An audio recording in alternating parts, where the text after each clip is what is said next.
طلاق کے لیے اللہ کا حکم یہ ہے کہ آپ سوچ سمجھ کر ٹھنڈے دل و دماغ کے ساتھ عزم کر کے ارادہ کر کے 2 آدمیوں کو بلا کے گواہ کے طور پر پھر طلاق دیں. تو اس لیے اگر کوئی آدمی اشتعال میں غصے میں اس طرح کی بات کہتا ہے تو بیوی کو مطلقہ قرار دینے کی بجائے اس کو امراض دماغی کے شفا خانے میں بھیجنا چاہیے.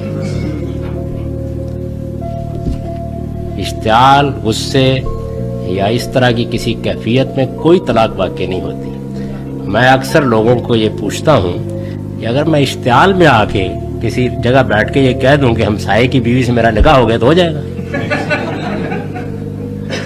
یعنی آپ کو نکاح کرنا ہوتا ہے، اس کے لیے اہتمام کرتے ہیں، کوئی 4 آدمیوں کو بلاتے ہیں، کوئی بارات لے کے جاتے ہیں، اس کے بعد کلمے پڑھواتے ہیں، تب کہیں جا کے آپ کہتے ہیں کہ اب اور طلاق.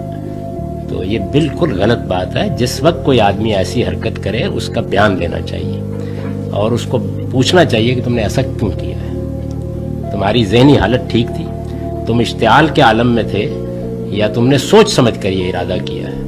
تو جب وہ غصے یا اشتعال کی حالت سے نکل کر پھر یہ کہتا ہے کہ نہیں میرا یہ پکا ارادہ تھا، تو پھر اسے کہنا چاہیے کہ اس پروسیجر کے مطابق طلاق دو جو اللہ کے پیغمبر نے مقرر کیا.